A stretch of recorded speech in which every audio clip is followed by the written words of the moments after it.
Bienvenue Sophie, bienvenue Franck. Merci mille fois d'être avec nous. Bienvenue mon cher Eric.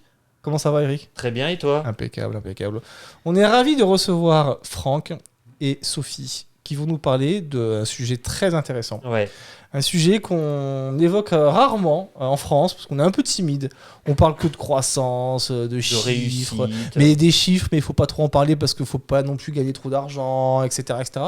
Mais on parle jamais de la construction de ce qu'on appelle un échec, qui n'est pas forcément un gros mot, mais au contraire un apprentissage pour moi. Et donc Sophie et Franck sont là pour nous parler de l'association 60 000 rebonds. Avec donc une belle représentation, puisque Franck est aujourd'hui vice-président, si je ne m'abuse, de cette association régionale. Niveau régional. Et donc Sophie qui est présidente. Sophie, je te laisse le micro pour nous parler de cette merveilleuse association et on continuera sur le témoignage de Franck. Ça marche. Merci en tout cas pour l'invitation. Avec plaisir. 60 000 rebonds, création 2012. Attends, doucement, tu t'excites pas avec le micro. Voilà. Non, t'étais trop proche. En fait, ça fait fort. Ça résonne. Ah. Donc, l'association est créée en 2012. Philippe Rambaud dépose le bilan de son entreprise. Galère bien pour repartir dans une nouvelle création. Et en fait, il s'aperçoit qu'il n'existe aucune structure d'accompagnement pour les entrepreneurs qui ont fait faillite. Et c'est à partir de là qu'il décide de créer cette association. 60 000, c'était le nombre de dépôts de bilan en France en 2012. D'accord. Ah ouais, d'accord. D'où le nom. Ah, oui, et aujourd'hui ? Alors aujourd'hui... 120 000.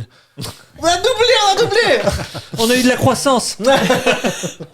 Alors aujourd'hui, en fait, les chiffres sont moindres et en même temps, la vague qu'on attendait suite au post-Covid est en train d'arriver. Elle arrive parce qu'on est à plus de 25% au niveau national d'augmentation des dépôts de bilan en France. Mais par rapport à quelle année ? Par rapport à 2019. Ah oui, d'accord. Ah oui, ça commence déjà. Et on l'entend médiatiquement, là, le nombre de plans qu'il y a. Si on suit le tribunal de commerce de Marseille, on devrait frôler la barre des 60 000 en fin d'année. Donc, que sur Marseille ? Non, nationalement. D'accord. On retrouve les chiffres de 2012 alors. On se rapproche dangereusement des chiffres de 2012. Alors qu'il y avait eu un progrès, on peut dire, parce qu'il y en avait eu moins ces dernières années. Oui, on tournait à 40 45 000. D'accord. Donc, alors c'est ce qui est déjà beaucoup. Mais là, on sent vraiment la vague telle qu'elle est définie et telle qu'on peut la définir. On se rapproche de ce chiffre un peu mythique et fatidique des 60 000 liquidations en France pour 2023. Et on serait sur la même tendance jusqu'en juin 2024. Eh oui, parce que ça va durer un peu plus. Quoi. Sophie, qu'est-ce que tu peux nous dire sur cette association ? Quel était le but ? Donc, tu nous as dit de préparer le rebond, mais comment on se prépare Avant ça, il y a une phrase de Philippe Rambaud que j'aime beaucoup qui dit « Je rêve qu'un jour en France, on n'ait plus honte d'avoir déposé le bilan, d'avoir fait faillite. » Très beau. Et donc, la raison d'être de l'association, c'est vraiment de contribuer à changer le regard sur l'échec. Tu en parlais tout à l'heure. Parce que contrairement aux pays anglo-saxons où l'échec est valorisé comme un apprentissage, en France, tu es blacklisté, tu es considéré comme un loser, tu es ostracisé par la société, par le regard des autres, par les institutions. Et donc, c'est vraiment la raison d'être de l'association. Et sa mission, évidemment, c'est accompagner les entrepreneurs qui ont vécu cette expérience pour les aider à rebondir.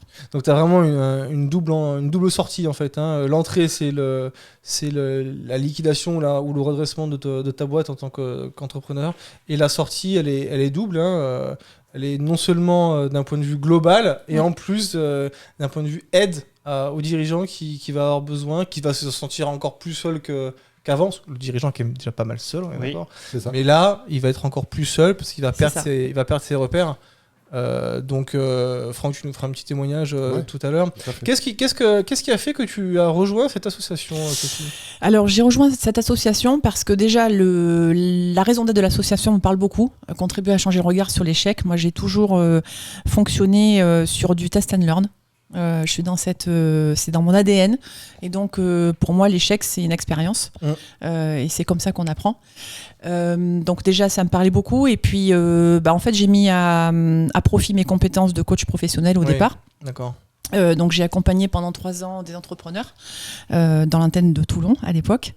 Et pour vous donner un ordre d'idée, le premier entrepreneur que j'ai accompagné, en 1 mois et demi, il avait perdu sa boîte, sa maison, sa femme et son père.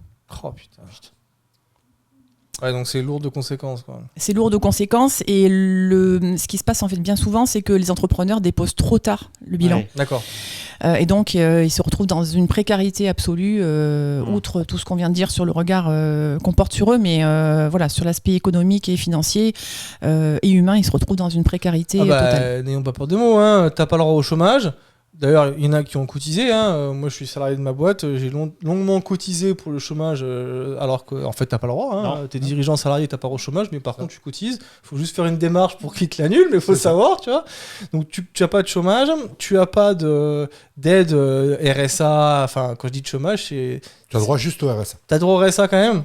Donc, c'est le minimum vital. Donc 300 ou 400 euros. Ouais, c'est un peu plus là, avec l'augmentation c'est un du peu SMIC. On va augmenté, à 485, je crois, voilà, pour une donc t'as pas personne de quoi seule. vivre, mais par contre, l'impact social est énorme. On passe d'une figure quasiment le plus souvent patriarcale, un peu, hein, avec une place dans une société avec un S majuscule, et d'un coup, on se sent repartir à zéro, mais pas comme une renaissance. C'est vrai, le but un peu de l'association, c'est de voir ça comme une renaissance plutôt que comme une mort, en fait, tout à fait. Hein. Donc, c'est très louable ce que vous faites, et on vous a invité pour ça. C'est une asso qui a fait un grand bond aussi, hein, qui s'est développé très rapidement en France.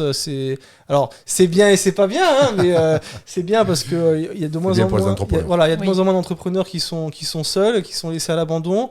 La visibilité de l'asso fait aussi que si demain les entrepreneurs ont des difficultés, on va essayer de les prendre en charge un peu plus tôt. Hein, c'est ça. C'est une très bonne chose d'anticiper au maximum. Quelques chiffres juste sur, tu parlais de bien ou pas bien. En fait, aujourd'hui, l'association accompagne seulement 2% des entrepreneurs qui ont déposé le bilan. Ah ouais. Donc il y a vraiment du chemin à faire et un autre chiffre puisqu'en fait il y a un observatoire du rebond qui suit au niveau données tout ce qui se passe avant liquidation, pendant et après l'accompagnement. Aujourd'hui on a un taux de rebond de 95% parmi les personnes que l'on accompagne dans un maximum de 2 ans, puisqu'on accompagne jusqu'à 2 ans les entrepreneurs. Le taux de rebond est en moyenne de 6 à 9 mois en salariat et de 9 à 12 mois en recréation. Et alors que quand tu n'es pas accompagné, tu peux mettre jusqu'à 7 à 8 ans pour te remettre. Pour repartir. Ou pas. Pour repartir ou pas. Parce que 7 à 8 ans, si tu as déjà 55 ans, tu repars pas. Quoi. Et c'est complètement dingue, hein, parce que c'est vraiment d'utilité sociale, c'est-à-dire que mais ce que clair, tu viens de dire, et c'est un non-dit en fait aujourd'hui en France, hein, très clairement. Tu l'as dit, Sophie, c'est l'échec n'est pas valorisé. Alors que on n'a pas le droit d'essayer. Quoi. On a déjà eu ce sujet aux États-Unis et bon, en Angleterre apparemment aussi. Alors, je ne sais pas si d'autres confrères européens sont portés là-dessus, mais c'est vrai qu'en France, l'échec est un mot dévalorisant. Voire tabou. Voire tabou. C'est en Europe. C'est en Europe, tu mets en général, tu penses ? En Europe. C'est un constat ? C'est un constat. Ouais, c'est fou. Hein. Pour donc, avoir c'est vraiment des filiales à l'étranger, en Europe, c'est un constat. C'est... Culture judéo-chrétienne, quoi. C'est ça. Alors que chez les anglo-saxons, moi je vois, si j'avais gardé mes entreprises aux États-Unis, je repartais lendemain. Parce que c'est un plus. Eh oui, tu sais que c'est la première chose qu'on m'a dit en école de commerce quand j'avais fait un cours de reprise, création reprise d'entreprise. Le gars, très, très humble, hein, il n'avait pas forcément rebondi dans une autre activité professionnelle, mais humainement il avait rebondi. Il nous avait dit, mais je ne vous apprendrai pas comment faire en sorte qu'un business marche. Je vais vous dire comment j'ai planté ma boîte plutôt. C'est ça. Et je trouvais ça génial. C'est génial. C'est génial. Tu te dis. Et puis le mec, il était OK avec ça. Il avait fait son deuil déjà, tu vois. Et il nous avait vraiment dit, voilà, posez-moi des questions sur les finances, sur le machin, la stratégie et tout. Qu'est-ce que j'ai merdé ? Malheureusement trop tard, mais si je peux vous dire les erreurs que j'ai faites, ça vous permettra de pas les faire, quoi. Ça, et on ressort fort. C'est évident. Et encore plus fort, mais même chez nous. Et j'expliquerai tout à l'heure. Quand on a pris conscience de ça. Ah oui. Et oui, parce que t'es pas seul, t'es pas. Voilà, Exactement. Alors ça se passe comment un accompagnement Alors le dispositif est double. Il y a un dispositif d'accompagnement individuel avec un coach professionnel qui intervient dans un premier temps pour accompagner l'entrepreneur à faire son deuil. Donc quand tu dis un coach professionnel, c'est un coach certifié ou un coach certifié professionnel. On ne prend que des coachs certifiés professionnels avec un peu de bouteille. Oui. Parce que les problématiques sont parfois lourdes à accompagner. Donc le coach intervient pendant 6 à 8 mois pour aider l'entrepreneur à faire son deuil, à prendre sa part de responsabilité, sa juste part de responsabilité dans ce qui s'est passé, à reprendre confiance en lui, évidemment, et en ses ressources, en ses talents. Une fois que ce travail est fait, le parrain ou la marraine, qui est un cadre dirigeant ou un dirigeant entreprise lui-même, accompagne l'entrepreneur pour le rebond de son projet professionnel, que ce soit dans le salariat ou dans l'entrepreneuriat. Ok. À côté de ça, il y a un dispositif collectif où les entrepreneurs et les bénévoles se retrouvent tous les mois. Donc pour partager là où ils en sont, leurs besoins, leurs questions, leurs doutes et leurs succès aussi, leur fierté. Et tout ça est complété par un réseau d'experts que les parents marraines et les entrepreneurs peuvent solliciter selon les problématiques qu'ils ont à traiter, donc avocats, experts comptables, communicants, RH, etc. Ah ouais, c'est donc il y a tout un écosystème en fait au service de l'entrepreneur. Tout ça étant évidemment gratuit complètement pour l'entrepreneur et bénévole pour les personnes qui accompagnent. Comment vous financez du coup ? Alors on a actuellement 2 salariés pour toute la région sud, donc sachant qu'on a 120 bénévoles et une centaine d'entrepreneurs accompagnés aujourd'hui. Donc on se finance à travers les subventions publiques et à travers des soutiens privés. D'accord. C'est quoi les soutiens privés ? Alors, du mécénat ? C'est du mécénat, on est association d'intérêt général. Ah d'accord. Donc on est défiscalisé, nos mécènes sont défiscalisés à 60%. Et donc justement, on monte au mois de juin le club des partenaires du rebond pour nous permettre de gérer cette croissance, puisque comme je vous l'ai dit, on vous l'a dit avec Franck, effectivement, il y a une vague qui arrive et on a absolument besoin de consolider et de sécuriser financièrement l'association pour pouvoir continuer à accompagner les entrepreneurs. Donc c'est une entreprise nationale ou c'est des entreprises ou c'est une association qui va être ventilée en région et chaque région a son asso ? Oui, il y a une fédération nationale qui regroupe les 10 associations régionales. D'accord. Ah oui, d'accord. Ouais, donc c'est déjà hyper bien organisé quoi. Oui. Plus Martinique, Guyane. Et Dom-Tom, ouais. Martinique et Guyane pour le moment, et bientôt Guadeloupe. D'accord. Il y a aussi des gros besoins Il y a les mêmes qu'ici. La Réunion aussi est en train de s'ouvrir, on a les mêmes qu'ici. On est sur à part les pommes, les pays d'outre-mer, on est sur la même loi, régie sur le même code législatif. Donc que ce soit en procédure collective, puisque là on est bien en procédure collective, donc tribunal de commerce, et pour tout ce qui est social et fiscal. Donc à partir de là, ce qu'on a ici, on le retrouve dans les DOM, et donc on a les mêmes situations. Okay. C'est l'environnement économique qui change parce que ce sont des insulaires. Donc à la limite, c'est peut-être plus compliqué pour eux que ça peut l'être pour nous. Moins d'opportunités. Voilà, il y a moins d'opportunités. Les zones de marché sont peut-être moins étendues ou plus en saturation dans le secteur. Et donc effectivement, ils se retrouvent avec des situations aussi compliquées, voire dramatiques que nous. Et est-ce que le fait que ça soit insulaire et loin de la métropole, ça change quelque chose en termes de faillites, de nombre de faillites, etc. Ou c'est le même environnement économique ? Non, l'environnement économique change. En revanche, c'est les secteurs d'activité qui sont différents. Nous, on est plus aujourd'hui sur du BTP, sur de la restauration, sur une partie du tertiaire. Eux, ils sont impactés par le tourisme direct. Et dès que c'est le proverbe, dès qu'il y en a un qui tousse, l'autre il éternue. C'est exactement le cas de ce qui se passe, notamment en Guyane, Guadeloupe et Martinique. Donc eux, ils sont plus confrontés à ce problème-là. Après, la liquidation, parce que dans la procédure, il y a plusieurs étapes. Dans la liquidation, on est à peu près quelque chose près sur le même taux que la métropole. D'accord. Okay. Donc il n'y a pas de culture différente pour le coup, c'est la même que la non, métropole. C'est la particularité, ça reste, mais comme ici, comme en métropole, on ne peut pas comparer la région PACA, la région Sud, tout à fait, avec l'Occitanie et avec Paris et Île-de-France. Voilà. Donc on se retrouve avec des secteurs d'activité différents et disproportionnés. Et sur les DOM, c'est la même chose. Il n'y a que les pommes qui est différent parce qu'eux, ils ont une juridiction complètement différente. Est-ce que vous avez des besoins, donc là tu parlais un petit peu des besoins financiers, est-ce que vous avez des besoins dans l'association de parrains marraines ? Absolument. En fait, effectivement, face à cette vague, on a vraiment besoin de bénévoles pour pouvoir accompagner les entrepreneurs qui frappent à notre porte. Aujourd'hui, rien que sur Marseille, Anne Castrien, qui est la directrice régionale, elle reçoit 4 à 5 appels par semaine. Donc on a vraiment besoin du soutien effectivement de cadres dirigeants ou de dirigeants d'entreprise qui ont envie de vivre cette expérience-là d'accompagnement qui est très enrichissante en plus, ils le disent tous, pour eux aussi. On récupère 2 je parrains. lance un appel. Je crois qu'on va parrainer. On récupère 2 parrains. Ouais. Parce que, pas dans la sucette. On a vraiment besoin de. Pas dans le... On a vraiment besoin de vous aujourd'hui. Est-ce que tu veux mon micro plutôt? Non. Écoute, moi je m'y engage. Ouais, moi aussi, je m'y engage. Ah, c'est gentil. Ouais. C'est sympa parce que en plus, on a besoin de ces. Moi, je fais un peu le forcing en ce moment. On a beaucoup de coachs. On a beaucoup de professions libérales. On commence à avoir.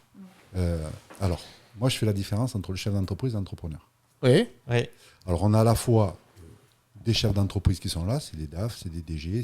Et on commence à avoir des entrepreneurs qui viennent pour aider ou accompagner, on va dire, en tout cas, l'entrepreneur en liquidation.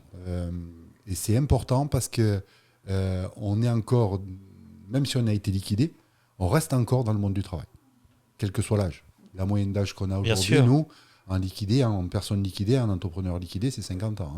Voilà. Donc, quand on se retrouve en face, quand il se retrouve en face, un chef d'entreprise ou un entrepreneur encore en fonction, ça aide énormément. C'est vrai. Oui, parce que ça nous laisse dans le bain. Ça laisse tout le monde dans le bain.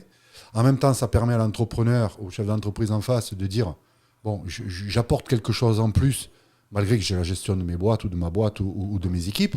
Et en même temps, ça permet aux deux de se retrouver entre celui qui n'a plus rien et celui qui est encore en activité. Et là, il y a une alchimie qui se fait. Ouais. Et elle est fabuleuse parce que moi, j'ai eu ça, j'ai fait ça. Oui, mais pourquoi tu l'as fait comme ça? Et ça, moi, je ne sais pas le faire, mais toi, tu sais le faire. Et ça arrive même des fois qu'il y ait des rapprochements entre les deux. Et c'est d'une richesse incroyable. On parle entre pairs et c'est un peu ça, ouais. Et en même temps, dans des situations très différentes et qui peuvent arriver à tout le monde. La réussite, comme l'échec, en fait. Voilà, je vais rebondir un peu sur ce que disait Sophie tout à l'heure. Il y en a un qui a connu un échec. L'autre. Qui peut le connaître, qui ne l'est pas encore aujourd'hui, à l'instant T, mais qui a sans doute dû le vivre à un moment donné, ou qui a un risque de le vivre après. Voilà. Donc, quelque part, c'est aussi une leçon d'humilité dans les deux sens. Tout à fait. Dans les deux sens, en disant, moi j'ai rencontré quelques juges commissaires à Marseille, en leur disant, en plaisantant, pourvu qu'un jour vous ne vous retrouviez pas en face d'un confrère. Parce que c'est le chef d'entreprise. Ah bah bien sûr. Voilà. Bien sûr. Et ils en sont conscients. Ils en sont conscients en me disant, mais effectivement, c'est pour ça qu'il y a une telle bienveillance pour le moment aussi. Eh ben écoute, écoutez messieurs dames, c'est avec plaisir. Avec Eric, on sera, si vous désirez, si vous avez besoin, parrain marraine, moi je ferai le parrain. Et lui, il fera la marraine. C'est noté. N'hésitez pas à nous solliciter. Et puis encore une fois, si vous avez des parcours intéressants, pourquoi pas se retrouver encore une fois sur ce canapé pour en parler. Bien sûr. Belle transition, merci Sophie. Pour toi Franck, tu as eu un parcours de vie hyper intéressant. On a un peu échangé à midi sur ça. Est-ce que tu peux nous expliquer en 2 mots alors je dis en 2 mots, pas parce que tu parles trop, même si tu sais que tu parles trop. Mais je sais, on me le dit. Je suis entouré de coachs, si j'ai en permanence, on me dit arrête de parler. Non, pas arrête de parler, pas du tout. Au contraire, on va te faire parler. Mais est-ce que tu peux nous expliquer la situation juste avant cette défaillance, même avant cette phase de décroissance, ou je sais pas comment tu souhaites l'appeler. Donc là, on est à l'année où tout va bien. Comment est ta structure Alors, moi, dans mon parcours professionnel, j'ai créé un groupe dans le vinicole, conception de cave clé en main, et puis tout ce qui est entretien, réparation et produits pour fabriquer les vins rosés notamment. Donc j'ai démarré en 2015 avec 2 associés, on a mis 5 000 € chacun. On a eu une exponentiation immense les 4 premières années. La première année, on a fait 1 million. La deuxième année, on a fait 2,2 millions. Troisième année, 4,3 millions. Et on finit à 6 millions. Donc 18 filiales françaises. 2 à Miami, 2 au Danemark et 1 en Italie. Et puis il s'avère que tout se passe très bien. Puis 2019, on a 3 associés qui décident de partir à la concurrence avec une partie des dossiers 2020. Et une partie des dossiers 2019. Donc ça, c'est le premier impact fort. On est en septembre-octobre 2019. Pourquoi ils sont partis à la concurrence ? Parce que être entrepreneur, il faut être clair aussi, c'est pas donné à tout le monde. Et puis, prendre 30 à 40% des parts d'une société, prendre le mandat social de directeur général, c'est ce que tu disais tout à l'heure. Il n'y a pas de couverture derrière. Ouais, tout à fait. Voilà, on est sans filet. Et puis se rendre compte qu'à un moment donné, on a une propo à côté à salaire égal, mais on a Pôle emploi.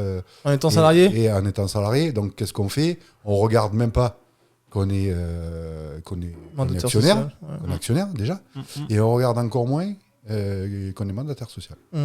Donc on fout une boîte en l'air qui compte 40 personnes, qui a plus de 20 filiales, dont 5 à l'étranger, et on part. Bon. Après, la justice française et les tribunaux de commerce est bien fait, puisqu'il y a quand même une personne qui s'appelle le procureur de la République, qui lui se charge du reste après. Il n'en reste pas moins vrai que le mal est fait. Le mal est fait. Donc, attends, on n'était pas encore au mal là. Non, on n'est pas loin, parce que j'interpelle mon commissaire aux comptes, moi, octobre 2019. D'accord. Donc avant. Attention, je commence à avoir des tensions de trésorerie. J'ai un mois de retard sur les salaires, j'ai 3 mois pour moi et les associés de la holding. Donc on décide de se placer en redressement judiciaire dans un premier temps. Vous étiez combien d'associés à ce moment-là ? Alors on était dans la holding 3, dont un qui est parti. D'accord. Et après dessous, en fait moi j'ai fait un montage qui commence à se faire à peine maintenant. C'est tous les directeurs généraux des filiales, je les ai associés. À hauteur de 30%, 30-35% du capital. Donc on se place en redressement judiciaire. Donc là, tu places le groupe en redressement. Le groupe, tout le groupe. Avec les 18 filiales. Alors en sachant que quand on met une holding, de facto, comme elle détient 70% des filiales, en règle générale, c'est plus conventionnel de mettre l'ensemble du groupe. De toute façon, il y avait des salariés partout, il fallait protéger tout le monde. Voilà. On n'a pas de perte à ce moment-là. D'accord. On ne fait pas de perte. Tu as que des dettes sociales. Donc tu as déjà anticipé, toi ? Moi, j'ai anticipé. J'ai anticipé à la fin de l'été. J'ai senti que 2019, avec ce qui se passait pendant l'été, les problèmes clients, de par les associés qui suivaient, plus homologue, ça suit les process vinicoles, etc. Bureau d'études, tout ce qui est inertage, azote, tout ça, je sens que ça commence à vaciller. Donc j'anticipe effectivement, je me place en redressement. De toute façon, la saison, c'est quoi ? C'est septembre. Hein. Alors, si c'est pas fait avant septembre, pas en Provence. Nous, en Provence, on peut aller en fonction des années jusqu'en octobre. Oui, mais pour la récolte. Pour les récoltes. En gros, ton investissement, il est fait avant. S'il n'est pas fait en. L'investissement, il est fait 1 an avant. Ah oui, d'accord. Ah oui, donc en plus. Ah oui, d'accord. C'est intéressant ce que tu dis, parce qu'au moins, tu vois très rapidement ce qui va te manquer. Quoi, hein. Donc au bout de 6 mois, si tu n'as rien rentré. Et quand par exemple, pour l'année 2020, tu commences avril, mai 2019. C'est subventionné. Il faut savoir que France Agrimaire, qui est l'organisme européen, finance tout le vinicole, l'agricole, à hauteur de 40% des investissements. Sur l'installation ? Oui. Allez. Oui. Ah oui, d'accord, il y a un bel effort. Il y a un bel effort. Européen aussi, du coup. C'est ça. Quand on fait des grosses caves comme Château Sainte-Marguerite, où c'est de suite 2-3 millions d'euros de chiffre d'affaires. Hein. Bien sûr. Quand on fait la Cave-Cop d'Oriol, c'est 1,5 million. Quand on fait l'agrandissement de Lambesque, c'est 1,5 million. Oui, c'est des gros projets quand même. Quand on fait Château-Nestuby, c'est plus d'1 million. Ce sont de très gros projets. À côté, il y a la vente sèche qui représente à peu près 20% du montant du chiffre d'affaires. Donc c'est vite fait 1 million, 1,5 million. Voilà. Donc dans tout ça, on sait à peu près à la fin de la vendange 2019 ce qu'on devrait faire en 2020. Oui, d'accord. Et là, tu te dis. Et là, je me dis, j'en ai 3 qui me battent de l'aile. J'arrive pas à boucler 2019. J'ai un problème de trésor parce que les mecs, ils m'ont fait du coulage en route. Là, j'attrape mon commissaire au compte, je lui dis écoute.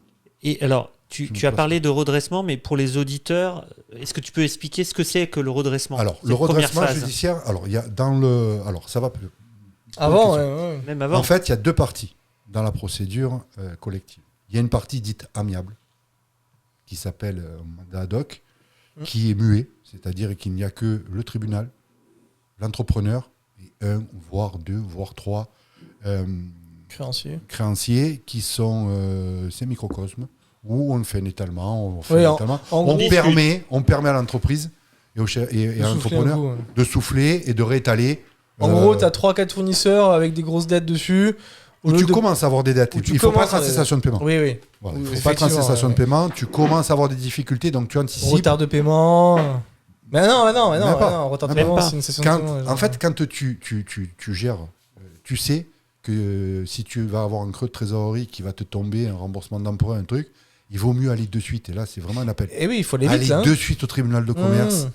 Dire, attendez, j'ai une échéance qui arrive, je risque de ne pas pouvoir. Je risque. Ça, c'est le conseil que tu pourrais donner. C'est un conseil que je donne. Donc aujourd'hui, vas-y, reformule-le un petit peu. C'est hyper intéressant ce que tu nous livres. C'est-à-dire que t'es dirigeant de ta boîte, tu sens que, on parlait de l'exemple de la construction tout à l'heure, tu vas avoir un trou dans ton carnet de commandes, hein. Enfin je dis bâtiment mais pas que au final, mais bon, tu sens, enfin tu peux prédire, parce que clairement tu es en saison N-1, que tu vas avoir un creux, avant même de faire quoi que ce soit, selon toi. Le conseil que tu pourrais donner, c'est direct tribunal de commerce, mandat ad hoc. Alors, mandat ad hoc, ça permet justement on n'est pas encore en cessation de paiement. Ouais. Donc c'est pas inscrit. Hein. C'est pas inscrit. Donc ça veut dire pas inscrit, il faut qu'on soit clair. C'est pas inscrit bancairement. Oui. C'est pas inscrit Banque de France. Oui. Parce qu'après, je vous expliquerai dans la procédure les nouvelles réglementations. Il n'y a pas de conflit encore avec le créancier. Oui. Donc, tout le monde est à l'aise. Oui, c'est de la négociation amiable. C'est exactement ça. C'est la négociation amiable avec un protocole qui est signé en tripartite, c'est-à-dire l'entrepreneur, l'entreprise, le créancier et le tribunal de commerce. Donc toi, c'est ce que tu as fait dans un premier temps? Non. Non. J'ai pas eu le temps, moi, de faire ça. Ah, c'est ça. Parce que moi, je me suis retrouvé en pré-cessation de paiement. D'accord. Dès on commence à avoir un compte client qui augmente de trop, ou que c'est les salaires qui sont impactés, c'est fini, on est en cessation de paiement. On est en cessation de paiement. Donc, donc, ensuite, il y a dans la procédure, on rentre dans la procédure judiciaire, il y a la partie amiable. C'est-à-dire qu'on est déjà en cessation de paiement, mais on peut continuer à discuter sur un éventuel plan. Donc, cessation de paiement, pour resituer, tu n'as pas les moyens de payer de payer tes fournisseurs, d'honorer tes traites, d'honorer ce qu'il y a à payer. Voilà. Donc, cette partie-là permet effectivement, avec le tribunal, de valider un plan. C'est même pas un plan de continuité, c'est un plan qui permet de dire on réétale les échéances sur 10, 12 mois, 18 mois, ça en fonction de la grosseur, ou 6 mois. Là, pareil. En accord avec les créanciers, le tribunal, et là, on vous laisse continuer tranquillement. Ok. Ensuite, il y a ce qu'on appelle le redressement judiciaire. Le redressement judiciaire, c'est une cessation de paiement avérée, c'est-à-dire qu'on est en retard. Donc là, c'est limite ton fournisseur ou ton salarié qui ne sont pas payés. Non, mais c'est lui qui déclenche. Alors, il y a deux choses. C'est encore autre chose. Ça. Non, ta question est bonne. Il y a deux choses. L'ERJ, le redressement judiciaire, peut être demandé soit par un tiers, c'est-à-dire une banque, en général, banque URSSAF Impôt, banque URSSAF Impôt, mais aussi un gros créancier, un gros fournisseur. Notamment, je pense au BTP, je pense à l'hôtellerie, je pense à la restauration, je pense à ces métiers-là, ou dans celui où j'étais, où de suite la moindre commande, c'est 500 000 euros. C'est ça, bien sûr, Donc là, quand on commence à plus pouvoir honorer ça, il fait chaud aux fesses. Tu ne peux pas faire 3 commandes comme ça. De toute façon, si ta commande n'est pas honorée, ils ne te font pas une deuxième commande derrière. C'est ça. Donc on fait. Alors là aussi, je tiens à être un peu précis dans les termes. Il n'existe pas de dépôt de bilan. Ça n'existe pas. C'est un abus de langage ? Ouais. Ça s'appelle un état de cessation de paiement. Et c'est profondément différent. Pourquoi ? Parce que quand on va déposer le L651, qui est le fameux article pour déposer les créances, on va déclarer une cessation de paiement. Donc tu déclares au tribunal de commerce, que tu ne peux pas payer. Exactement. Ok. On nous demande une copie du bilan, on ne dépose pas le bilan. Non, la boîte n'est pas coulée. Hein. Non. Là, tu réétales. C'est ça. Sauf que là, c'est un peu plus fiché, quoi. C'est un peu plus complexe. Après, on va pas non plus rentrer dans le détail, tu vois, mais c'est vrai que... Rapidement, là, tu passes en première chambre, tu passes dans ce qu'on appelle au siège, et là, on te déclare un redressement judiciaire. Ça a la particularité de bloquer. Encore une fois, t'es pas coulé, là. Hein. Encore une fois, t'es pas coulé. D'accord. Hein. Là, tu es en restructuration de la dette. Avec une aide du TC. Avec la nomination d'un administrateur judiciaire qui, lui, va faire un état des lieux de ce qui est dû, de ce qui doit rentrer. Et à partir de là, il y a 2 options. Il y a un premier plan de 6 mois qui peut être reconduit 2 fois, donc 18 mois. Et le travail entre les créanciers, le chef d'entreprise, l'entrepreneur et l'administrateur judiciaire pour restructurer l'ensemble de la structure. Est-ce qu'il t'aide d'un point de vue stratégique ? Oui. Alors, ils aident d'un point de vue financier, stratégiques, ils ont le droit et le devoir de bloquer des créanciers. Donc ça reste un devoir de gestion au final. Hein. Ah, c'est un devoir de gestion, oui. De la part du dirigeant. Hein. Ah, mais parce que encore une fois, on parlait d'échec. Hein, mais dès le départ, c'est. Mais ce que je veux dire, c'est que ne pas se mettre en cessation de paiement ou en redressement, c'est aussi une faute, hein, en fait. Ouais. Hein, Alors, pour aller dans ton sens et être très précis, tu as 45 jours pour déclarer la cessation de paiement au moment où tu t'en rends compte. D'accord. Dépasser les 45 jours, tu es en faute. D'accord. Et donc là, personnel. Ah oui. Oui, c'est la responsabilité de l'entrepreneur, Ouais, bien tout à sûr. fait. Mais c'est logique, parce qu'il y a des salariés, parce qu'il y a des fournisseurs. Voilà. Donc, à partir de là, quand on est en redressement judiciaire, il y a ce restructuring, cette restructuration, accompagné par un administrateur judiciaire et le tribunal. Parce qu'on rencontre tous les 6 mois.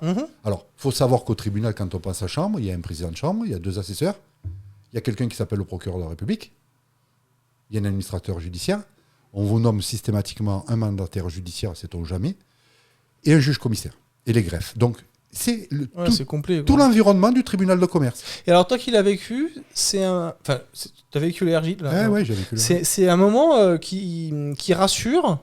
Alors, c'est un moment qui stresse parce qu'on sent qu'il y a quelque chose qui ne va pas, mais en même temps, tu as raison, c'est un moment qui rassure parce que... Tu te sens moins seul, entre guillemets. Tu te sens moins seul, et puis tu arrives à parler de choses dont tu ne parles pas en règle générale. Tu n'en parles pas à la maison parce que... tu vas pas arriver en disant putain, j'ai pas payé mes gaz ce mois-ci, parce que tu vas pas polluer ton environnement personnel, parce que quelque part, quand tu rentres le soir, quelle que soit l'heure, ou quand tu pars le matin, quelle que soit l'heure, c'est là où tu respires. Sinon tu respires pas, parce que dès que tu as remis le pied dans la voiture, tu es reparti dans ton truc. Voilà. Et en même temps, tu sais qu'en face, tu as des professionnels qui sont capables d'entendre ce que tu dis, de comprendre, parce que pourquoi on parle le même langage.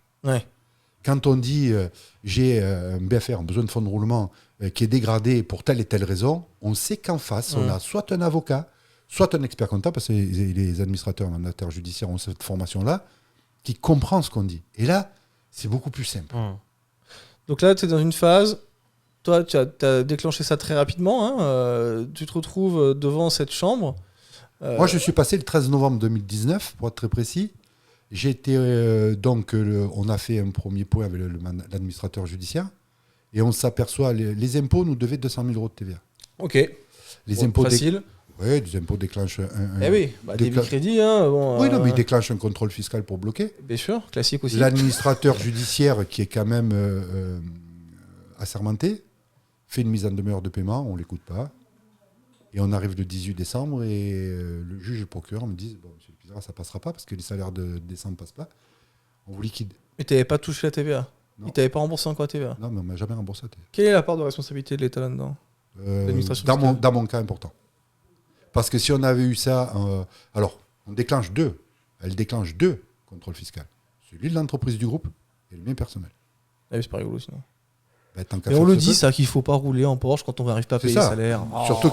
Surtout que elle met dans son rapport en disant je ne comprends pas, le dirigeant d'entreprise, il n'a pas de voiture de fonction, ou avec sa voiture, il prend des indemnités kilométriques. Et le salaire du chef d'entreprise, c'est le SMIC. Et ils te l'ont reproché? Bien sûr, noir sur blanc. Comment tu l'as senti? Comment tu l'as... J'ai essayé de le faire en français. Comment tu as perçu cette phase qui est hyper intéressante où tu te donnes à ton entreprise? Là, ce que j'entends, Eric, dis-moi si je me trompe, mais j'entends un moment où tu es en caleçon, en fait, devant des gens, et on te dit, en fait, il a un peu de trop, le caleçon. C'est ça. Et tu as l'impression, toi, enfin l'impression, même plus que l'impression, sauf que je suis pas là pour le juger, mais tu as l'impression d'avoir tout fait, comme tu dis, pas de salaire ou en retard, des ICA, mais au final pour pas alourdir aussi la structure avec une voiture et compagnie.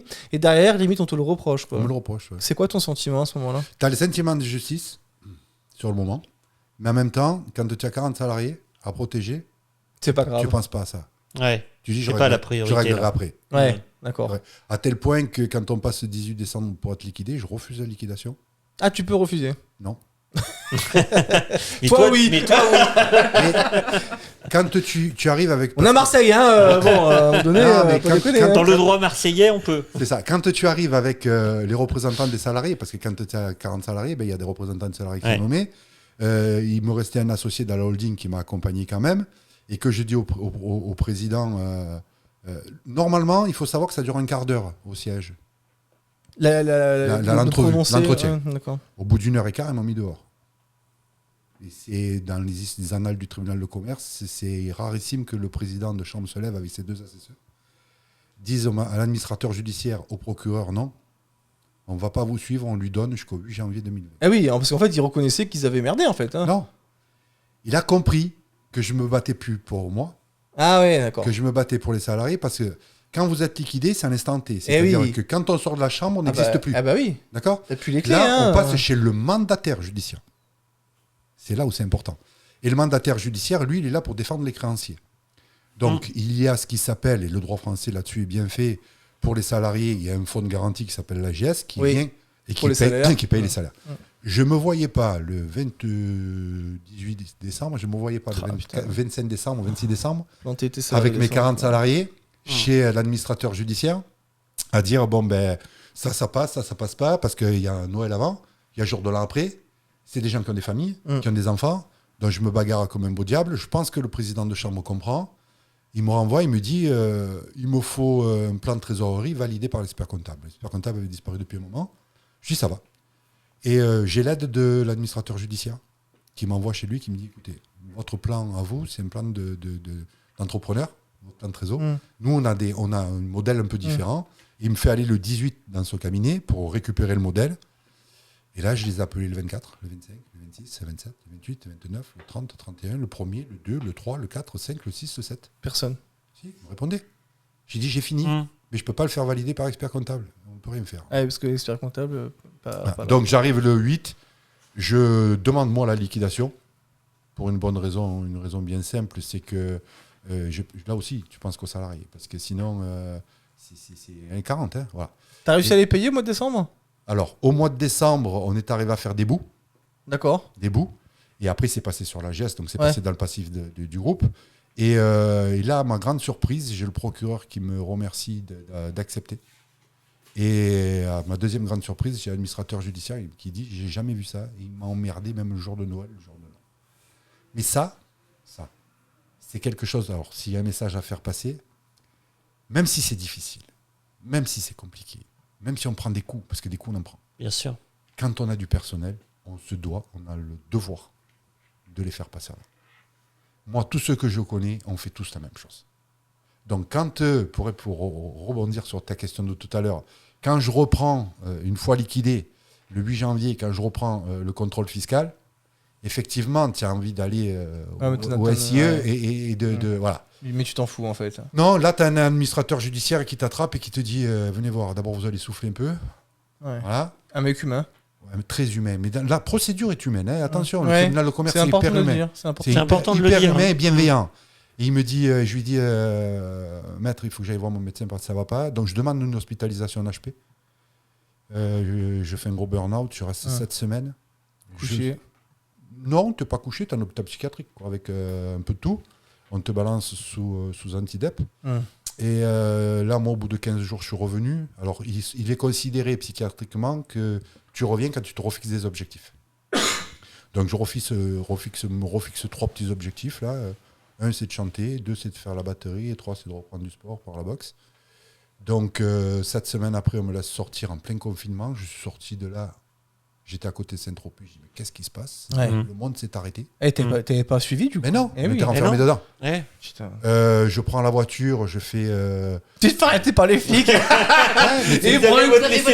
Alors, j'avais toutes les attestations. Qu'est-ce que vous foutez là ?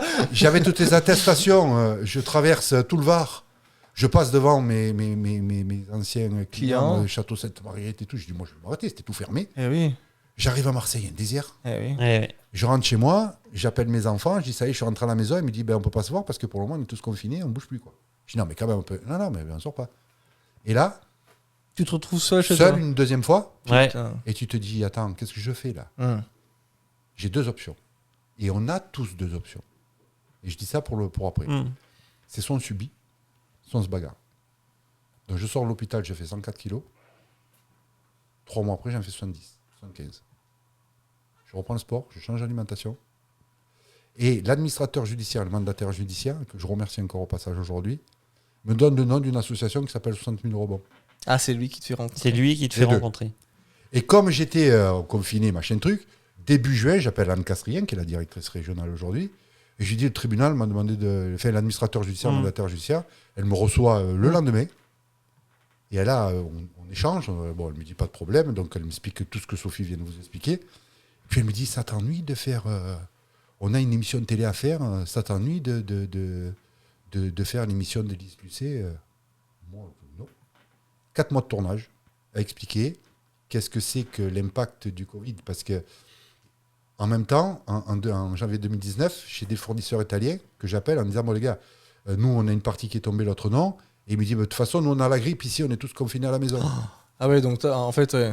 J'ai dit, qu'est-ce grippe? On n'a pas de grippe. Non, mais la grippe, elle fait des morts. Eh oui. J'ai m'arrête, il faut. C'est vrai que j'avais oublié, c'était... Non, mais attends, mais moi je suis d'origine italienne, donc qu'est-ce que je fais? La famille. J'appelle ma famille à côté de Naples, ma famille en Sardaigne, je dis, qu'est-ce qui se passe?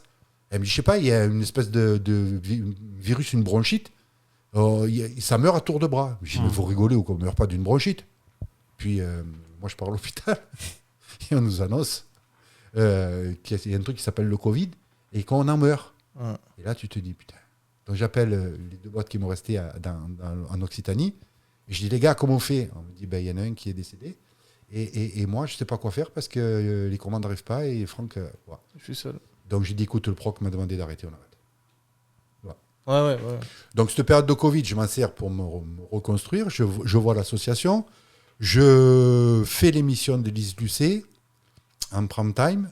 Et là, à un moment donné, il participe à mon coaching. J'étais en pleine...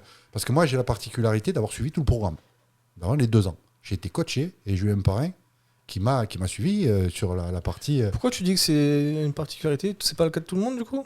C'est le cas de tout le monde, mais c'est pas le cas de tout le monde d'être vice-président de l'association aujourd'hui. Ah oui, d'accord, ouais, bien sûr. Voilà. Donc, je suis le programme. En même temps, ma coach qui me suivait à l'époque me dit ça va trop vite, t'en prends trop, t'en fais trop. Ah oui. Il faut te reconstruire. Je dis, mais comprends que ça me permet de me reconstruire aussi. Ça, bien sûr, ouais. Donc, c'est un peu le risque aussi, le curseur, il n'est pas facile à mettre. Je rends en public. Tu passes de rien à... Il faut remettre du sens. Du tout. Non, mais il faut remettre de la masse dans ce rien, en fait. Donc, je suis encore sous antidépresseurs. Je suis en perte de poids permanente, entre 4 et 5, 6 kilos par semaine. Je me retrouve dans le tournage. Pas stable. Si stable. Stable dans le sens où, en fait, je ne m'aperçois pas, mais je suis en train de me reconstruire. Ouais. Je me nettoie, je me reconstruis, mais je m'en aperçois après. Oui. Je m'en aperçois en 2021. T'es dans l'action, quoi, là. Je suis dans l'action. Ouais. Je me remets dans l'action. Et le fait de faire l'émission qui a le 52 minutes sur France 2 permet en fait, je ne me rends pas compte sur le moment, mais je me libère psychologiquement oui, en racontant tu en mon histoire parles, à toute la France. Mais oui. Tu fais un deuil. Et quelque part, je fais mon deuil. Ouais. Mais je sors du tribunal le 8 janvier, je dis à mon associé, bon, ça c'est fini, on passe à autre chose. Lui, ça fait 5 ans, il va passer à autre chose. Ouais. Alors, il est plus âgé que moi, mais il ne sort plus de la maison encore aujourd'hui. C'est vrai. Non, il ne sort plus. C'est moi qui suis obligé d'aller le voir, je l'appelle. Je dis, Denis, on avait des habitudes, comme on allait souvent en Italie. Je dis, écoute, je vais prendre mes cigarettes, 20 minutes, tu es avec moi. Ouais. Non, je ne sors pas. La honte, et encore aujourd'hui. Il n'a pas voulu se faire suivre par 60 000 rebonds? Non, parce que lui, il a pris sa retraite. Donc, après, à partir de là, il est sorti du cursus professionnel. Donc, il était plus âgé que moi. Voilà. Mais l'impact psycho, il va jusque là. Et moi, je me rends compte qu'en fait, tout ça, ça m'aide de ma demande, en fait, de rentrer en hôpital psychiatrique, être hospitalisé. Jusqu'à la fin du tournage, je m'aperçois que ça m'a permis de me reconstruire. Parce que j'ai lâché, j'ai vidé, je me suis nettoyé. Et oui. Et ça, c'est important. Hein. Et à ma façon à moi, je me suis quasi auto-reconstruit, aidé par ma psy, mais aussi aidé par toute l'association. Et là, septembre. Alors moi, j'ai une chance, c'est que j'ai droit à un bout de Pôle emploi, parce qu'avant, j'avais été directeur général EDAF. Donc j'ai un petit bout de Pôle emploi qui me permet de faire la jonction. Je me retrouve juillet 2021 sans plus rien. Donc je fais un des métiers, parce que j'ai fait plusieurs métiers, dont du second œuvre. Je reprends l'appel de la pioche et l'appel mécanique, et je vais refaire des tranchées, je vais repasser des tuyaux, je fais une pergola, je refais une piscine, voilà. Faut vivre, quoi. Faut vivre, faut manger. Ouais. Je fais un statut d'auto-entrepreneur, je m'assure, je machin, je truc. Et puis, il y a un coach de l'association qui produit sur LinkedIn une annonce d'emploi pour une mission à Aix qui démarrait le 1er mars 2022. je postule, je suis pris. Alors là aussi, c'est tout l'avantage de pouvoir être un peu caméléon. C'est comme tous les entrepreneurs d'ailleurs. Je prends la direction opérationnelle d'un pôle de 7 chirurgiens gynécologues. Rien à voir. Rien à voir. Donc j'apprends la gynécologie. Mesdames, si vous êtes faites à l'inverse de nous, ça marche très bien. Je vais au bloc. Je vais au bloc opératoire. Je subis. Je suis des opérations. Ablation des testicules. Non, c'est pas testicules. Et c'est une spécificité. Deux cartes, une pour chacun. Et ils ont une spécificité d'endométriose. Donc je m'intéresse à cette question-là. C'est intéressant. Et fin de mission un peu compliquée parce que c'est déjà un peu particulier. Fin 2022, novembre 2022. Entre-temps, j'ai Sophie qui me demande de prendre la vice-présidence avec elle au mois d'août. Je prends la vice-présidence. Et vous allez voir comme les choses se regroupent. Et dans ce cadre-là, je commence avec notre défunt président national, Guillaume Mullier. On fait une initiative le 6 octobre à Marseille, à l'initiative de l'APEX. Et je dis, allez, ça va, on y va. On commence à passer une convention avec l'APEX. Sophie, qui est une ancienne du CJD, je sais que vous aussi, me demande d'intervenir auprès du CJD régional. Donc, boum, on décale, on part sur une convention avec le CJD où il y a des chefs d'entreprise. On fait à peu près la même chose qu'ici. Anne Castrien et Sophie me demandent de représenter l'association. Alors, base militaire de Salon, CAPEB, je fais le tour comme ça. Je fais le tour comme ça. Tu vois du monde. Je vois du monde. Je suis encore de nouveau au chômage. D'accord. Depuis le mois de novembre. Sauf que comme je suis vice-président de l'association, je dis à Sophie et Anne, on crée un pôle judiciaire interne. C'est-à-dire que les entrepreneurs qui arrivent, je prends tout ce qui est caution personnelle et je les aide à régler les cautions personnelles. C'est ce qui t'avait manqué ? Moi, je me suis débrouillé tout seul. Oui, mais justement, selon toi dans le process, c'est ce qui manque. Alors, peut-être pas à toi pour le coup, mais c'est ce qui pourrait manquer ? C'est la difficulté qu'on a, en tout cas, en l'état. D'accord. Plus du reste, quoi. En plus du reste. Tu es déjà dans on a de gros dossiers avec des passifs assez importants. Oui. Donc, il y a toujours cette notion de faute qu'il faut aller éviter.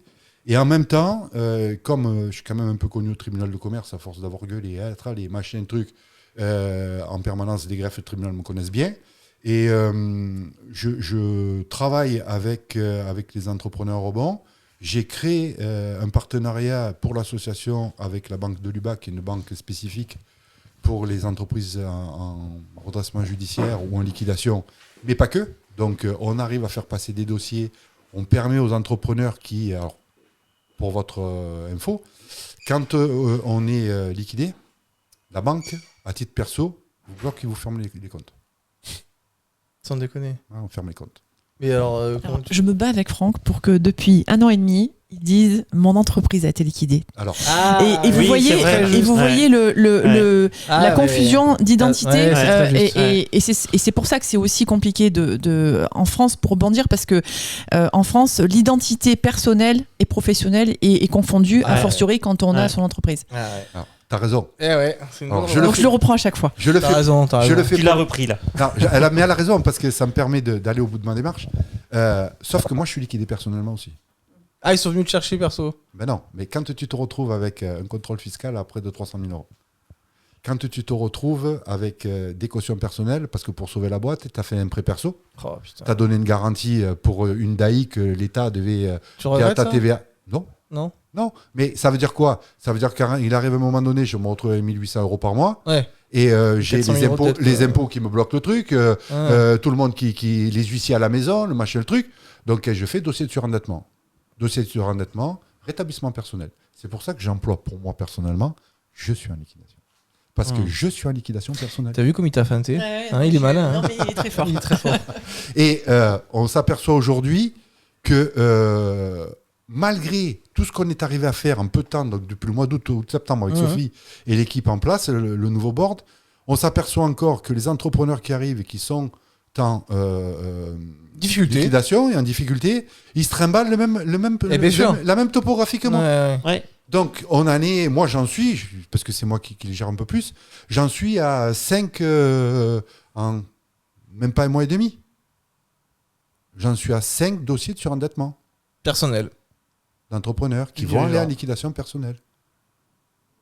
Sauf que comme on a un accord avec le tribunal de commerce et la Banque de France, ça fait l'effet de levier. Et je me sers de mon expérience et en disant, moi je le dis, mais très honnêtement, moi quand on me dit qu'est-ce que vous faites, je dis je suis au chômeur. Par contre, le gars qui arrive là, lui, il faut qu'il rebondisse. Ouais. Donc à partir de là, ce qui a été valable pour moi, c'est valable pour lui. Et on arrive à avancer, à faire de grandes choses comme ça. Et alors, qu'est-ce qu'il faudrait faire, qu'est-ce qu'il faudrait changer si tu avais une baguette magique par rapport à cette problématique-là de surendettement personnel Alors, sur la partie surendettement, il faudrait arriver à un moment donné qu'on prenne conscience que... alors, il y a plusieurs choses. La première, c'est qu'on nous explique que l'entreprise ne nous appartient pas, et c'est vrai. L'entreprise qu'on crée, elle n'est pas à nous. Non. Puisque c'est une personne morale. Hein. Non, il n'y a que des chefs d'entreprise. Ouais. Vous avez les sirettes. Sauf que c'est vous qui l'avez créé. Ouais. C'est nous qui les avons créés. C'est nous qui les faisons grands. On les a fait naître, on les a fait marcher, on les fait courir, on les fait grandir, on les développe, etc. Mais ils ne nous appartiennent pas. C'est comme quand Comme les gosses. Mais c'est ce que je dis. les gosses. Mais c'est exactement... c'est exactement... Ça coûte à peu près le même prix. Quand ça merde, ça coûte cher aussi. C'est ce que j'allais te dire. Non, mais tu as raison, Paul, parce que hier après-midi, je fais une intervention avec Justine qui travaille avec Anne sur une boîte d'intérim, une grosse boîte d'intérim, et je prends l'exemple comme ça, et il y avait 10 mecs pour 20 femmes, ce qui est rare. Et je leur dis, mais c'est la même chose que quand on fait des enfants. On les fait, mais ils ne sont pas à nous, ils ne nous appartiennent pas. Et là, j'ai une levée de bouclier de ces dames. En même temps, c'est mes enfants. Je dis, mais attendez, moi j'en ai 2, c'est les miens. Hein. Mais en même temps, l'entreprise, alors on nous explique que c'est une personne morale, mais derrière, quand ça ne va pas, quand ça tombe, on nous explique qu'elle est à nous. Ouais. Oui. Donc, ça, c'est le premier point. Deuxièmement, et là, je l'avais fait en 2020 auprès du président de la République. Quand c'est dans ce pays, j'allais dire un gros mot, mais je ne dirais pas. Quand c'est dans ce pays, on a un ministère, on en parlait à table avec lui. On a un ministère aux entreprises et aux PME, TPE. Don't act. C'est bon pour les directeurs généraux, les DAF, tout ce qui est dirigeant d'entreprise. Quand c'est qu'on a un secrétaire d'État aux entrepreneurs Quand c'est qu'on crée un statut d'entrepreneur. Oui, et qu'on le crée, ce statut. Et qu'on le crée, parce que pourquoi ? Je pense que je ne suis pas le seul à regarder la télé en ce moment, ou à suivre de près un peu la partie politique, géopolitique et économico-politique. Mais quand on envoie toute une génération, à partir de 25 ans, c'est-à-dire à la fin des Master 2, on va dire, 25-26 ans, quand on les pousse à de l'entrepreneuriat, on n'entend que ça. Oui. Il y a des millions qui sont mis en place. On les envoie à l'abattoir. Ouais, tout à fait. 90% partent à l'abattoir. Parce qu'il n'y a pas de statut. Alors moi, j'en parle encore plus simplement, parce que j'avais 2 enfants qui ont monté une boîte. Je leur ai fait arrêter au bout de 8-9 mois parce que ça n'avait pas démarré, ça n'avait pas marché. Je n'allais pas faire des dettes, arrêtez. Voilà. Ils n'ont pas. On envoie toute une génération, 2 générations, plus, j'allais dire, à la mienne, celle qui arrive à 5-6 ans de la retraite, mais où on n'a pas fini. Il faut qu'on continue. Moi, à l'heure où je vous parle, je ne suis encore pas une bonnie. Hein. Oui. T'as un trou dans la raquette, pas fini. Voilà. Donc, il faut repartir. Alors, Sophie donnait des chiffres tout à l'heure, mais toute cette partie entrepreneuriat, si on ne leur fait pas un statut, moi, je prends toujours le cas. Moi, j'ai été directeur général et DAF. J'ai cotisé à Pôle emploi. Ouais. D'accord ? Il existe aujourd'hui des assurances spécifiques pour l'entrepreneur. Mais ça reste du privé. Ah bah oui, bien sûr. Bien sûr. En quelle année on va obliger ? Puis c'est de la capitalisation. Voilà. En quelle année on va obliger et là, je parle d'obligation pour l'entrepreneur à payer une petite cotisation. Oui, pour se faire un fonds de garantie. Pour se faire un fonds de garantie. Bien sûr. On peut créer un fonds de garantie pour l'entrepreneur. On le fait bien pour l'AGS, pour les salariés. Et à ce moment-là, de dire, il y a un statut d'entrepreneur en France, vous rentrez dans ce statut. Ceux qui ne veulent pas, ils prennent leurs responsabilités. Il n'y en aura pas beaucoup.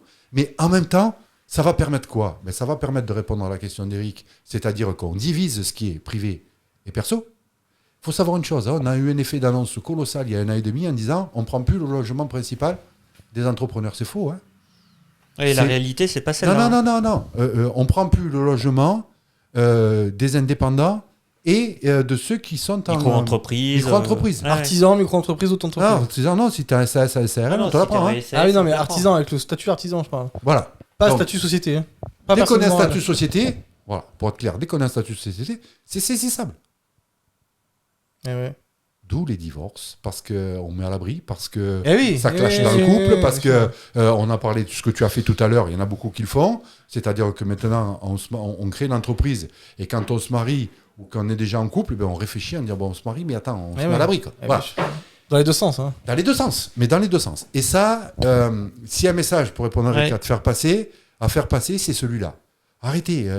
Nous, au niveau de l'association, pour en avoir discuté souvent avec Sophie et même au niveau national, ça devient prioritaire. Au même titre que la reconstruction physique des chefs d'entreprise. Sophie, tout à l'heure, vous disiez qu'on a des coachs qui travaillent psychologiquement, on a des parents qui suivent, on travaille, alors à l'initiative de 60 000 € Bon Sud, on travaille avec Stéphane Diagana pour créer justement un autre module pour les entrepreneurs en liquidation au sein de l'association sur la reconstruction physique. Ouais. Parce que... bien sûr. Quand le cerveau lâche, tout lâche. Hein. Écoute, quand tu es sous antidépresseur, puis que tu te bois un coup tous les soirs, régulier, et que tu cours pas, que tu ne te mets pas en sport, que tu fais marcher que les deux lobes droit, gauche et le reptilien, et que derrière tu fais pas marcher le petit cerveau qui te fait transpirer, qui te fait monter l'adrénaline et l'endorphine, il y a un truc qui tourne pas rond, quoi. On n'a pas trop évoqué ça. S'il nous reste 5 minutes, j'aimerais bien qu'on en parle un petit peu, si tu es OK là-dessus. Ouais. On a parlé là, de ton parcours entrepreneurial avec très bien détaillé toutes les phases, etc.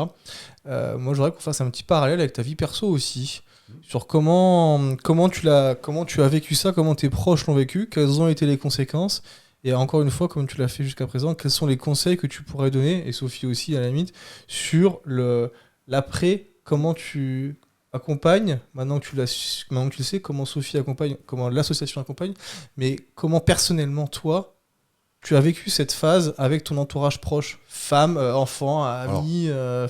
Moi, j'avais, entre guillemets, et c'est vraiment entre guillemets, la chance à l'époque d'être seul. C'est-à-dire que j'ai tout pris moi. Ouais. Alors attention. C'est pour ça que j'ai dit entre guillemets. Tu me fais bien dire entre guillemets parce que. C'est pour ça que j'ai dit entre guillemets. Entre guillemets parce que tu as une force aussi, tout le monde ne l'a pas et ça peut être. C'est ça. Parce que l'hôpital psychiatrique, tu peux aussi aller parce que tu as fait une tentative de suicide. Exactement. Tu vois ce que je veux dire. Exactement. C'est pour ça que je précise toujours, j'ai demandé. Tout à fait. Aller. Mais oui. Après, pour te répondre, pour continuer à te répondre, moi j'ai 2 enfants qui à l'époque avaient 26 et 28 ans. Je suis très proche de mes fils. Le grand n'a pas compris parce que. Il me dit, qu'est-ce qui se passe ? C'est la première fois que je te vois mal. Et oui. C'est la première fois en 28 ans qu'il me voyait mettre un genou à terre. Et ouais. T'étais le papa sur le pédestal aussi. C'est ça. Et le second, il a mal vécu. Il a pris du recul. Et toi, comment tu l'as vécu ? Difficilement, parce que de voir mes fils en souffrance, c'est compliqué. Ouais. D'expliquer. Alors moi, mon frère est un gros entrepreneur sur Aix. On est en 2023. Il n'a toujours pas compris ce qui s'était passé. Donc de temps en temps, peu de fois, on n'en parle pas beaucoup, mais il me dit putain, mais je comprends pas. J'ai beau lui expliquer, il comprend pas. Et il y a eu un vent de panique pendant 5-6 mois. Et c'est moi qui suis allé rassurer tout le monde en disant c'est bon, c'est pas grave. J'ai repris la pioche, l'appel mécanique. J'ai dit ça va, je m'en sors, je vis. Enfin, c'est moi qui ai rassuré tout le monde. C'est incroyable. C'est fou, hein, parce que à ce moment-là, c'est toi qui as besoin d'aide. C'est une leçon de vie. Hein. Et c'est toi qui viens rassurer les autres. Oui, qui vient rassurer ma famille parce que moi, l'aide, je l'ai eue. Indirectement, c'est 60 000 € m'a apporté. Ouais. C'est là où l'association est incroyable. C'est là, et j'en ai des frissons. J'ai encore les frissons. Vraiment, c'est parce que c'est vous que j'en parle, sinon j'en parle pas et Sophie le sait. Mais ce qu'ils m'ont apporté sur le moment, c'est ce que je redonne aujourd'hui. Alors, pas en tu m'as donné, je te donne. Ah bah directement. Mais c'est présent pour l'association. Ça m'a permis à moi d'aller dire à ma famille, un repas de famille, pourquoi vous inquiétez pour moi ? Inquiétez-vous pour vous. Moi, regarde, j'ai un chantier là, j'ai pris une cuisine là, je fais une véranda là-bas. Bon, tout le monde a dit, bon, ça va, ils ont l'habitude de me voir rebondir. Ça va, moi j'ai rebondi cette fois. Hein. Je dis, ça va. Mais ma mère, qui a 85 ans à l'époque, me dit, mais pourquoi tu vas à l'hôpital ? Je dis, il faut que je me repose un peu, je suis fatigué. Je noie le poisson. Ouais. Et c'est mes fils, au retour, qui me disent, attends... Et en plus, j'ai interdit à ce qu'on m'appelle. Je voulais voir personne. Parce qu'on est vraiment mal. Hein. Tu es dans ta bulle, là. Ouais, tu te mets dans une bulle. Moi, je me suis mis dans une bulle. Il fallait que je me reconstruise. Et elle t'a protégé. Elle m'a protégé. Ouais. Mais après, il a fallu que je m'explique avec mes fils pourquoi j'ai refusé de prendre le rappel pendant cette semaine. Le rappel de quoi ? Le rappel téléphonique. Qui m'appelait pour prendre des nouvelles. Moi, j'ai dit, vous ne m'appelez pas. Donc, quand on est arrivé à s'expliquer, mais gentiment, je leur ai dit, les gars, j'avais besoin de me reconstruire.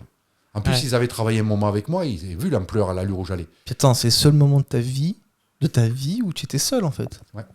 Donc c'est une énorme... C'est un tip, ça. Enfin, normalement, c'est un beau conseil parce que tu as dit j'avais la chance d'être tout seul. Alors oui, c'est vrai que dans ce cas-là, c'est une chance, mais je pense... Quand je dis une chance, je m'entends... Mais oui, non, mais je ne fais pas souffrir. J'ai pas fait souffrir. J'ai pas fait souffrir à la maison. Et tu t'es aussi protégé parce que moi, personnellement, demain, ma boîte elle coule, je rentre chez moi, je sais pas quoi dire à ma femme, je sais pas quoi dire... Enfin, tu vois, donc... moi, je me suis renfermé, hein, je reconnais. Tu t'es renfermé, mais tu as eu cette force. Et le tips que je retiens de cet entretien, c'est qu'il y a non seulement l'aide qui existe au tribunal de commerce. Alors, il faut se battre comme un chien, hein, mais bon, vraiment, si on se bat pas comme un chien, on n'arrive à rien aussi. Donc, tu as l'aide au TC, tu as des assos qui existent. Et en l'occurrence, vous êtes là pour ça. La vôtre, 60 000 rebonds, qui est très très pertinente et qui t'a sauvé la vie. Hein, quelque part, mais je l'ai dit moi publiquement, hein, donc je le dis tout le temps. Hein. Et le troisième point, c'est ta résilience. Hein, c'est de se dire. C'est ce que les psys me disent, mais en même temps, t'as deux options. Soit tu le subis le truc. Eh oui. Et là, tu t'enfonces. Eh oui. Et soit tu te prends en main. mais tu sais, c'est facile à dire. Mais... Non, mais j'entends. Après, moi, c'est ce que je dis aux entrepreneurs que je suis. J'ai des gars. Il y a des femmes aussi. Je leur dis attention, vous avez deux options. Soit on part à la guerre, soit, ils sont tous en couple, hein. Apparemment, tous sont en couple. Soit vous allez vous retrouver dans une situation inextricable, vous avez les enfants à la maison, vous continuez à élever. Le mari qui doit comprendre, ou la femme qui doit comprendre. Et ça, moi, ça m'est arrivé, un entrepreneur un jour m'attrape et me dit Franck, parce qu'exceptionnellement, on a monté un dossier. Franck, tu peux voir mon épouse parce qu'elle ne comprend pas. Donc je suis allé, je l'ai rassuré, je lui ai dit écoute, vous risquez rien. Vous risquez plus rien. On a mis à l'abri. Elle s'est détendue. Et depuis, on est arrivé à mener toute la procédure très sereinement. Et de temps en temps, elle m'appelle. Il fallait une tierce personne, en fait. Ouais, direct. Elle me dit Franck, c'est quoi on a reçu un recommandé. J'ai dit t'inquiète pas, le recommandé, laisse tomber le recommandé. Je m'en occupe moi du recommandé. Et de suite, ça. C'est super. Là, j'ai récupéré mardi un gros dossier. Alors, au-delà de la caution personnelle, maintenant, on commence à avoir des avals. C'est-à-dire que ce sont des dettes qui sont rachetées par des fonds de pension. Ouais. Et là, j'ai le gars ce matin au téléphone, on se voit mardi prochain. Et quand je le sens un peu stressé, je me marie au téléphone. Il me dit, tu ris ? Ben oui, je ris. Ouais, parce que si je me mets à pleurer avec toi, il ne te reste plus qu'une chose. Tu montes à Vierge de la Gare, tu sautes. Il me dit, ouais. Il me dit, c'est pas tort. C'est matin, avant qu'on vienne. Et je lui dis, écoute, on se voit mardi, mais de toute façon, le dossier est réglé. Il me dit, comment il est réglé ? Je lui dis, t'as des biens ? Non. Qu'est-ce que t'as comme salaire ? Il me dit, j'en ai pas. Mais je vais rebondir dans quelques mois, donc c'est le moment de le faire. Donc on sait ce qu'on a à faire. On sait ce qu'on a à faire, on se voit mardi. Dans la semaine, on a la chance d'avoir trouvé une banque, la banque de Lubac, qui nous aide énormément, où il va pouvoir réouvrir un compte, avoir une carte bleue. Mais te rends compte que... Parce que ça me sidère. Moi, je suis sorti de l'hôpital, plus de banque. Non, mais te rends compte, tu peux plus vivre, quoi. Je vais à la poste.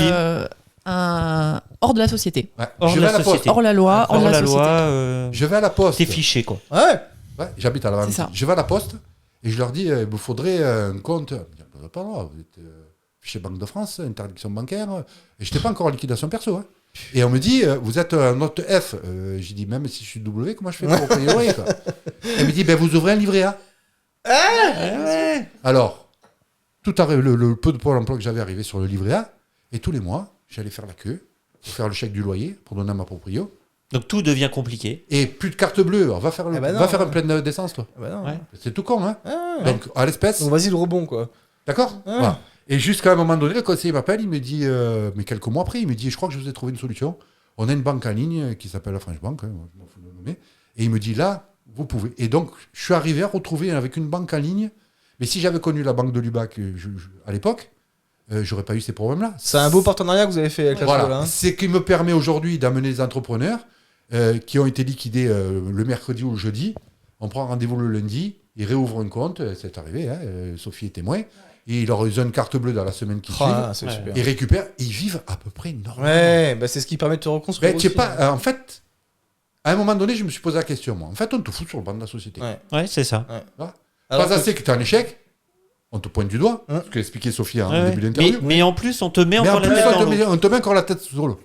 Donc, moi, ma grande satisfaction aujourd'hui, c'est d'avoir pu développer ça en quelques mois, d'avoir un tissu de partenaires aujourd'hui pour l'association, et je tiens à le dire, qui est solide, On a une présidente qui est hors norme, on a une équipe technique qui est hors norme, on a une équipe de bénévoles qui nous fait confiance. Et croyez-moi, c'est pas évident. Ah, c'est sûr. Parce que quand on arrive avec le caractère que j'ai, le caractère de Sophie... Surtout Sophie. Hein. Qu'on impulse, surtout Sophie, t'as raison. Qu'on impulse comme on impulse, où on casse des codes. Et oui. Casse des codes. On va faire des partenariats où on nous dit, mais pourquoi que ça sert? Je dis, vous venez avec moi, vous allez voir quand le mec il sort, qu'il a l'air mal dans l'ascenseur, et que tu te dis déjà, pour ta gouverne, tu es obligé de me payer le café. Voilà. Là, moi, je dis, ça va, on a rempli notre rôle, quoi. Ouais. Moi, ce que je retiens, c'est qu'il y a un statut de l'entrepreneur qui n'existe pas et qui est à créer. Oui. Il y a, je dirais, quand l'entrepreneur fait une erreur et il se retrouve dans cette situation, on l'aide pas. Ou en tout cas, la société ne l'aide pas. La société ne l'aide pas. Et donc, il y a quelque chose à faire. Enfin, moi, il y a un appel aux politiques qui peut être fait. Et pour rebondir sur ce qu'a dit Franck, moi, ce que j'ai découvert depuis un an, puisque j'étais complètement... Donc, j'ai une structure depuis 11 ans. Ouais. Et en fait, je découvre tout ce que Franck vient de poser. Donc, en fait, quand tu crées une boîte... Mais on te dit pas tout ça là. Non. Donc il y a aucune formation aujourd'hui. Ouais. D'ailleurs c'est ce que dit le CJD finalement, c'est qu'il n'y a pas d'école formation pour les dirigeants. Et moi je découvre tous les jours, grâce à l'association, le monde, le dessous du décor finalement. Ouais. En tant que dirigeant d'une structure. Voilà, donc il y a vraiment un défaut là-dessus, un manque, une carence dans la formation quand tu crées une entreprise. Si on nous écoute dans les hauts rangs de la France, il faut qu'on aille à l'Elysée. Mais moi j'ai lancé un appel au président Macron quand j'ai fait le film sur France 2, ça n'a pas été passé, et je le relance aujourd'hui. Oui. Franchement. Mais c'est un sujet. Il faut porter ça. Et puis l'assaut est un bon support. C'est ça. C'est un bon support. On est reconnu d'utilité publique. Oui. Donc, c'est intéressant à un moment donné qu'on écoute aussi ce qui se passe sur le terrain, ce que vivent les entrepreneurs. Et quand on prend une stratégie politique qui va durer 10 ou 15 ans, je ne vais pas rentrer dans le débat des retraites, pour 10 ou 15 ans, c'est 2-3 générations qu'on a. Bien sûr. Mais c'est clair. D'accord ? Donc ça veut dire que ceux qui ont 25 ans aujourd'hui, dans 20 ans, ils n'auront que 45 ans. Et il leur restera encore 20 ans à faire. Alors, je vais te rassurer. Rassure-moi. Je vais te rassurer, j'espère. Parce que je vais me rassurer moi-même en disant ça. C'est bien ce que je me disais. Ce podcast, c'est toute cette volonté qu'on a avec Eric et Samir d'aller chercher les personnes influentes, impactantes. Le projet, il est là pour ça aussi, c'est qu'on va en extraire aussi non seulement les pépites, on va en extraire aussi les bonnes résolutions et l'idée c'est quand même de porter ça au plus haut niveau. Alors, même si, comme à notre humble échelle, on va pas faire voter un texte de loi, mais ça sera qu'une pierre rajoutée à l'édifice. Et si on fait rien, on laisse en l'état. On laisse en l'état. Donc une pierre par une pierre, un jour il y en a bien. Bon, par exemple, pour ce que tu dis, lundi après-midi, je suis avec le vice-président du tribunal de commerce de Marseille parce qu'on a un partenariat. Je vais aller faire des permanences 3 fois par semaine pour récupérer les entrepreneurs en liquidation immédiatement pour pas qu'ils se perdent. C'est ça, en fait, une information au juge commissaire, aux administrateurs, aux mandataires judiciaires, aux juges consulaires et au parquet. Mais en même temps, cette question-là, je la mets systématiquement à l'ordre du jour. Il y a bien un moment donné où il y en a un qui va me dire... De toute façon, le premier axe, c'est d'en parler. D'en parler. Voilà. Chère Sophie, tu as reçu une petite enveloppe de la part de notre cher Samir. J'ai reçu une question. Est-ce que tu veux que je te la lise ? Je t'en prie. Il écrit bien ou pas ? Il écrit très bien, Samir. Il écrit mieux que nous 3, tu le sais, que nous 2. Chère Sophie, tu as un micro magique. Un micro magique. Mais là déjà ? Là. Bah oui. Il est là. C'est avec celui-là qu'elle nous arrache les oreilles depuis tout à l'heure. Tu as un micro magique, ne parle pas trop proche du micro. Et pendant 1 minute... Tu me fais peur quand t'es Je sais. T'as vu comme je dramatise le truc ? Tu sais, faut le vivre ça. C'est bien. Pendant 1 minute, tout ce que tu diras pourra être entendu par tous les entrepreneurs du monde entier. Tu leur racontes quoi ? Top à la vachette. Top. Ce que je leur dirais, c'est... Faites-vous confiance. Faites confiance à ceux qui vous entourent. Osez. Plantez-vous, recommencez.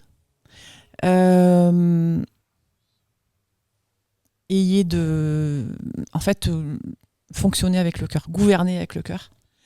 Et surtout, faites-vous accompagner mais restez pas seul en fait, parce que la solitude, c'est ce qui conduit au déni et ce qui conduit à la souffrance. Merci. Et toi, Franck? Eric, voilà lire. Allez, si. Comme ça, on fait semblant de servir à quelque chose quand même. T'as totalement raison. Cher Franck, si tu devais organiser une baby shower, version entrepreneur, quand même, vaut mieux. Qui fait naître une entreprise à la place d'un bébé, comment tu t'y prendrais? Quel cadeau, quel conseil, quelles ressources? Alors, c'est une question... On a dit 1 minute, Franck. Voilà, question complexe. Une minute. Parce qu'en fait, il y a plusieurs questions dans la question. Ouais. Non, la première des choses, c'est les fondations. Il faut savoir s'entourer. Moi, par exemple, dans ma remise en cause, je suis mal entouré. Savoir bien s'entourer, prendre le temps de faire les choses. Prendre le temps. Moi, je suis un fanat de la structuration. Donc, ne pas hésiter à structurer au maximum de ce qu'on peut structurer. On en parlait avec Paul tout à l'heure sur la tienne de boîte. Tu sens que c'est par étapes, c'est par palier, c'est structuré. On avance, on prend le temps. Voilà. Ça, c'est la base.